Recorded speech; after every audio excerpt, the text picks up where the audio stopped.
하춘 목성에 오신 여러분들을 환영하고 축복합니다. 특별히 이번 한 주간에는 고난주간인데요. 십자가의 사랑에 대해서 또 깊이 묵상하고 또 닮아가는 한 주간이 되길 소원합니다. 오늘은 배신과 조롱, 의심을 넘어라는 제목을 가지고 누가복음 22장 54절부터 71절까지 말씀을 함께 살펴보았으면 좋겠습니다.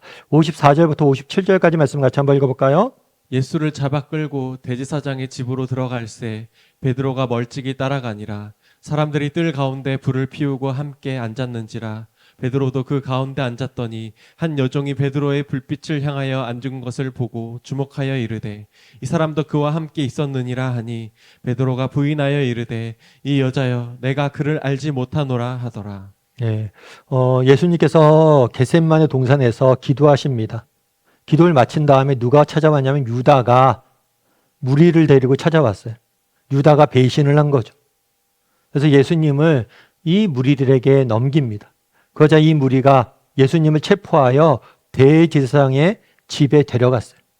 그리고 나머지 제자들은 다 뿔뿔이 흩어지게 됩니다. 이렇게 대제사장의 집에 쫓아가자 베드로가 멀찍이 따라갔다라고 성경은 이야기합니다. 베드로는 혼자 쫓아간 거죠. 그런데 재판을 받는 그 자리까지 가지 못하고 그 사람들이 많이 앉아 있는 뜰 가운데 앉아 있었어요. 멀찌감치 앉아 있었던 거죠. 그랬을 때 한 여종이 베드로를 알아봅니다. 그래서 물어요. 너 예수님의 제자지? 라고 묻는 거예요. 그러자 베드로가 뭐래요? 부인하며 이르되 나 이 여자여 내가 그를 알지 못한다 라고 이야기한 거예요. 십자가에 달리시기 전에 예수님께서는 베드로가 3번 나를 부인할 것이라고 예언을 하셨습니다. 그리고 실제로 오늘 본문에 보면 베드로가 3번에 걸쳐 예수님을 부인하는 장면을 우리는 보게 돼요. 그럼 왜 베드로는 이렇게 예수님을 부인하게 되었을까요? 사실 예수님께서 네가 날 부인할 것이다 얘기했을 때 베드로가 뭐라고 답합니까? 예수님 아닙니다. 제가 예수님과 함께 감옥도 갈 거고 내가 죽음을 당한다 할지라도 당신을 부인하지 않을 겁니다. 라고 자신만만하게 당당하게 이야기했어요.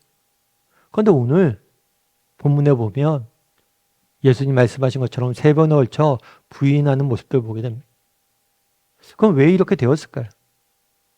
우리가 다 알 수는 없어요. 그런데 오늘 본문에 보면 재밌는 표현이 하나 나와요. 그건 뭐냐면 이렇게 되어 있죠. 베드로가 멀찍이 따라가니. 멀찍이 따라갔어요. 그리고 사람들이 있는 뜰 가운데 있었어요.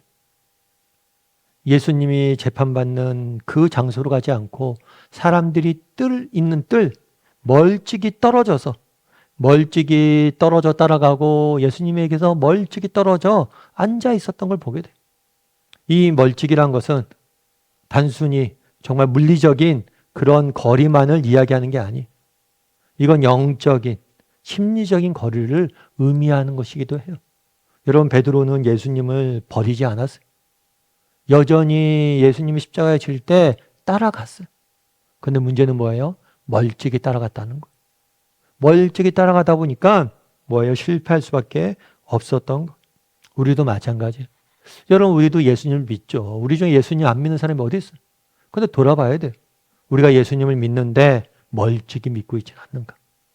내가 예수님을 믿는데 멀찍이 믿고 있지는 않는가? 내가 예수님을 따라가는데 멀찍이 따라가고 있지는 않는가? 결국 우리가 왜 실패하고 넘어집니까? 이 멀찍이 따라가기 때문이에요. 그래요. 따라가지 않은 게 문제가 아니에요. 믿지 않는 게 문제가 아니에요. 멀찍이 믿고 멀찍이 따르기 때문에 뭐라는 거예요? 우리가 넘어지는 거예요. 그래서 한번 돌아봐야 돼요. 나는 정말 베드로처럼 멀찍이 예수님을 믿고 멀찍이 앉아서 예수님을 믿고 멀찍이 따라가고 있지 않은가?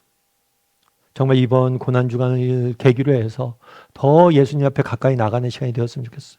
더 가까이 따르는 시간이 되었으면 좋겠어요. 이렇게 밖에서 베드로가 부인할 때 예수님께서는 이제 재판을 받게 됩니다. 66절부터 71절까지 말씀 같이 한번 읽어볼까요? 날이 새매 백성의 장로들 곧 대제사장들과 서기관들이 모여서 예수를 그 공회로 끌어들여 이르되 내가 그리스도이거든 우리에게 말하라.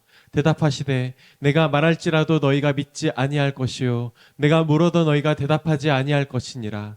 그러나 이제부터는 인자가 하나님의 권능의 우편에 앉아 있으리라 하시니 다 이르되 그러면 내가 하나님의 아들이냐 대답하시되 너희들이 내가 그라고 말하고 있느니라. 그들이 이르되 어찌 더 증거를 요구하리요 우리가 친히 그 입에서 들었노라 하더라. 예, 날이 밝자 뭘 했다고 그러냐면 공회가 열렸다고 그래요. 이 공회는 그 당시 유대인들의 가장 큰 의결기관, 사법기관이에요. 그래서 이곳에서 재판을 하게 되는 거예요. 중죄인들을 재판하는 거예요. 이 재판을 위해서 장로들, 곧 대제사장들과 서기관들이 다 모였어요. 그런데 이 재판은 정말 옳고 그름을 따르기 위한 재판이 아니었어요. 예수님을 죽이기 위해서 결론을 이미 정해놨어요. 그런 다음에 뭘 하는 거예요? 어떻게 하면 예수님을 죽일까? 그 고속거리를, 근거를 마련하기 위해서 이 재판을 연 거예요. 그래서 묻는 거죠. 내가 그리스도냐? 그리스도는 메시아의 헬라식 표현이에요. 하나님께서는 정말 메시아를 보내서 정말 이스라엘 민족들을 구원하고 영원한 하나님 나라를 세울 것이라는 약속을 주셨어요.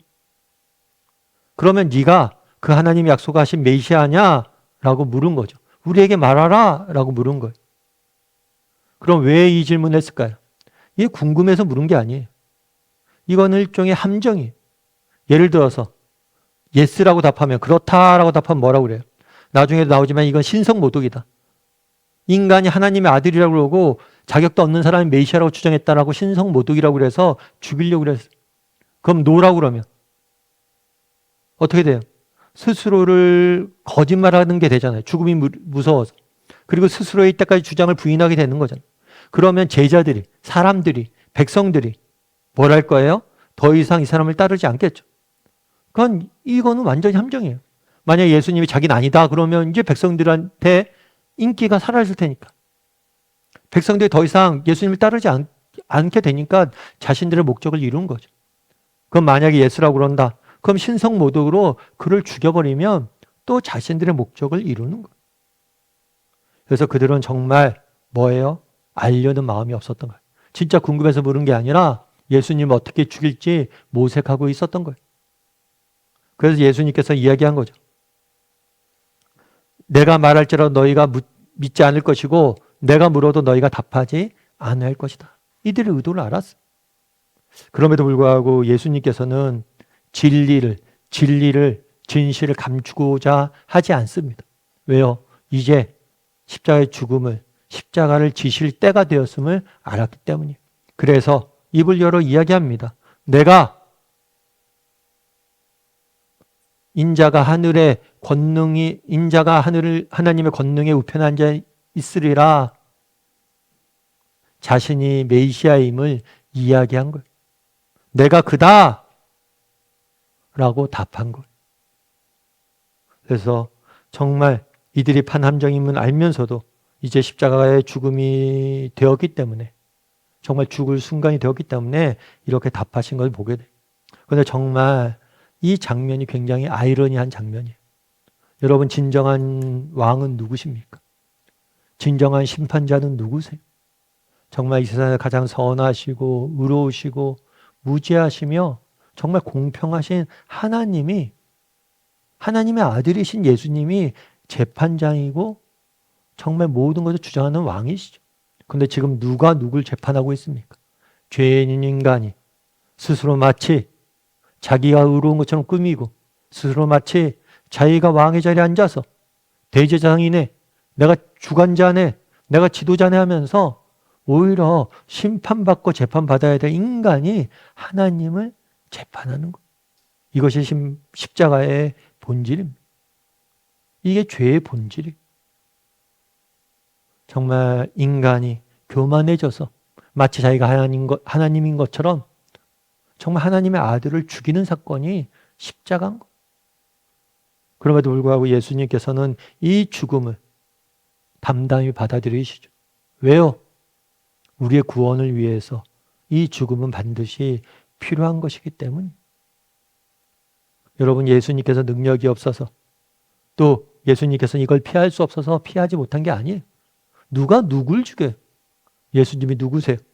정말 풍랑을 잠잠케 하신 분이십니다. 예수님이 누구세요? 말 한마디면 죽은 자도 살아나시는 능력이 있는 분이세요. 그런데 그날 잠잠히 이 모든 것을 받아들입니다. 이 모든 재판과 이 모든 조롱과 이 모든 불의한 일들을 받아들이세요. 왜요? 우리를 위해서 스스로 십자가를 지기 위해서 이렇게 받아들이게 된 거예요. 예전에 영국 런던에 버밍엄 궁전 있잖아요. 이 궁전에서 있었던 일이 어떤 일이 있었냐면 이 궁전에 포도나무 한 그루가 있는데 한 번은 이 포도나무에서 포도가 2,000송이 이상 열린 거예요. 그래갖고 사람들이 어떻게 이렇게 포도가 많이 열렸냐. 보통 또 그리고 시골이나 이런 데서 열리는 나무면 아무도 관심 갖지 않겠지만 왕궁에 있는 나무니까 많은 사람들이 관심을 가졌어요. 나중에 그래서 조사를 해봤어요.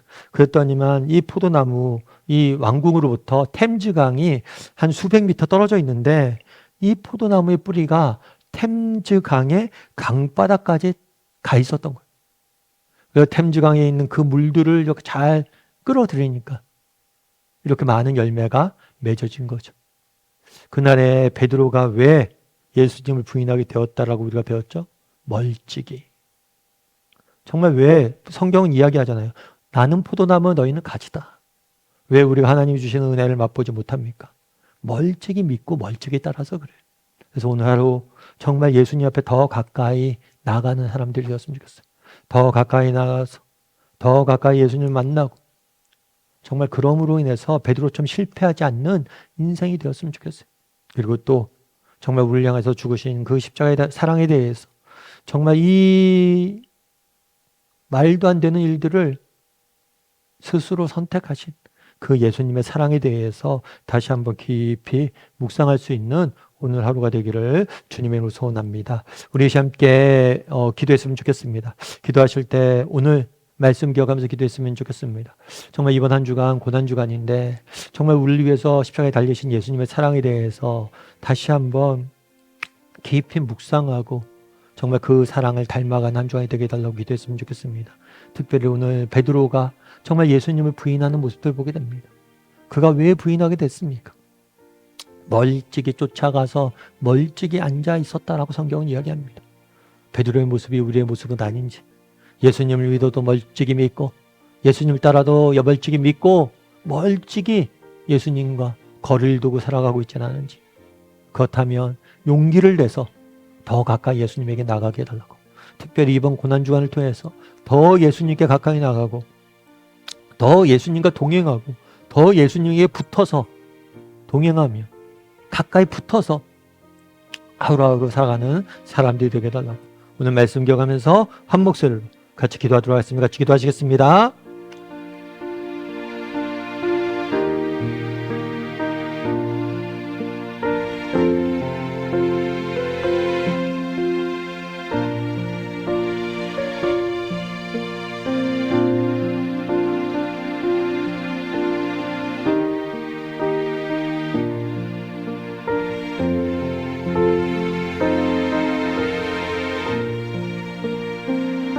사랑의 하나님, 그날에 정말 베드로가 예수님을 부인하는 모습들 보게 됩니다.